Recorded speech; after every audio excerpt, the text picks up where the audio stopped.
নমস্কার বন্ধুরা, নতুন বন্ধুদের স্বাগত এবং পুরনো বন্ধুদের ধন্যবাদ জানিয়ে শুরু করছি আজকের রেসিপি। তো আজকের রেসিপিতে হবে চিংড়ি মাছের রেসিপি। তো কীভাবে আমি চিংড়ি মাছের এই রেসিপিটা করি সেটা আপনাদের সঙ্গে শেয়ার করবো। খুব সহজেই কিন্তু চিংড়ি মাছের রেসিপিটা করা যায়। তো দেখুন তাহলে আমি আজকের রেসিপিটা কীভাবে করি। ভালো লাগলে চ্যানেলটি সাবস্ক্রাইব করে পাশে থাকবেন আর পাশে থাকা বেল আইকন প্রেস করবেন পরবর্তী নোটিফিকেশন পাওয়ার জন্য। তাহলে চলুন দেখে নেওয়া যাক আজকের চিংড়ি মাছের। এখানে আমি চিংড়ি মাছ নিয়ে নিয়েছি। দেখুন চিংড়ি মাছটাকে আমি পরিষ্কার করে বেছে নিয়েছি। বেছে আমি হলুদ মাখিয়ে রেখেছিলাম। আমি কিন্তু হলুদ মাখানোর সময় লবণ দেই না। তো আমি এখন লবণ দিব, কারণ ওই সময় লবণটা দিলে চিংড়ি মাছের জল এসে যেত। ওই জন্য আমি ওই সময় লবণটা দিইনি। তাই দেখুন এবার আমি লবণটা দিয়ে আবার একটু মাখিয়ে নিব। তো এইভাবে চিংড়ি মাছ কেটে যদি অনেকক্ষণ রাখা হয় তাতেও কিন্তু এরকম কালো কালার আসে না, যদি হলুদটা মাখানো হয়। তো এই চিংড়ি মাছের রেসিপির জন্য এখানে আমি কড়াই বসিয়ে দিয়েছি আর দিয়ে দেব সরিষার তেল। তো আজকের চিংড়ি মাছের রেসিপিটা সরিষার তেলেই করে নেব। আর দেখুন বন্ধুরা, এখানে আমি 4 মগজ নিয়েছি। তো প্যাকেটটাকে আমি কেটে নিয়েছি, এই 10 টাকার প্যাকেট কিন্তু এখানে। তো এই 4 মগজটাকে একটু ধুয়ে আমি শিলপাটা একটু পেস্ট করে নেব। এদিকে তেলটাও গরম হয়েছে, তেলে দিয়ে দেব গোটা গরম মশলা, দিয়ে দিব অল্প পরিমাণ গোটা জিরা, একটা তেজপাতা, দিয়ে দেব 2টো শুকনো লঙ্কা আমি মাঝখান থেকে ছিঁড়ে দিয়েছি। এবার আমি পেঁয়াজটাকে কুচিয়ে রেখেছিলাম, পেঁয়াজ দিয়ে দেব। পেঁয়াজটাকে একটু ছোটো করে কুচিয়েছিলাম, পেঁয়াজটা দিয়ে দিলাম।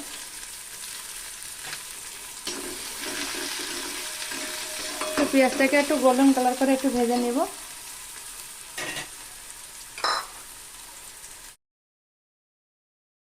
তো এই পেঁয়াজের ভিতর দিয়ে দেব হলুদ গুঁড়ো, দিয়ে দিব লবণ, দিয়ে দেব সামান্য চিনি, দিয়ে পেঁয়াজটাকে আবার একটু নেড়ে চেড়ে হালকা ভেজে নিব। দেখুন তো এখানে আমি 4 মগজটাকে শিলে একটু বেটে নিয়েছি, দেখুন। তো এখানে আমি দিয়ে দেব জিরা বাটা, 1.5 চামচের মতন জিরা বাটা, আচ্ছা আদা বাটা 1 চামচ, 1/2 চামচ রসুন বাটা, হলুদ গুঁড়া, কাশ্মীরি লঙ্কার গুঁড়া, লাল লঙ্কার গুঁড়া, সব কিছুকে জল দিয়ে একটু মিশিয়ে একটু গুলিয়ে নেব।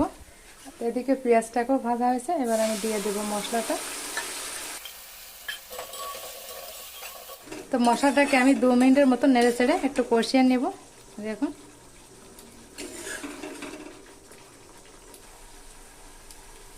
আর এদিকে আমি চিংড়ি মাছটাকে পরে লবণ দিয়ে আবার একটু হাত দিয়ে মাখিয়ে নিলাম, এই দেখুন। তো এবার আমি চিংড়ি মাছটা দিয়ে দেব।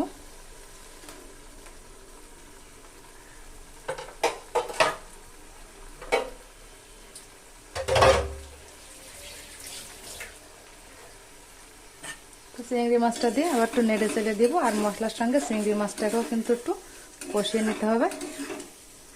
আমি আজকের রান্নাটায় চিংড়ি মাছটা ভাজলাম না, মশলার ভিতর কষিয়ে রান্না করব। তো এই চিংড়ি মাছের ভিতর দিয়ে দেব 2টো পাকা লঙ্কা আমি মাঝখান থেকে চিড়ে দিয়েছি, দেখুন। দিয়ে আবার একটু নেড়ে চেড়ে কষিয়ে নিব।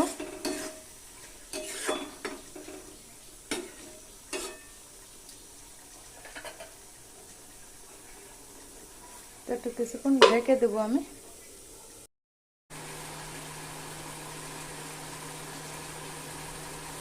তো গরম মশলাটা দিয়ে এটাকে আমি 2 মিনিটের মতন জ্বালিয়ে নিয়েছি। এবার আমি এটাকে নামিয়ে পরিবেশন করব।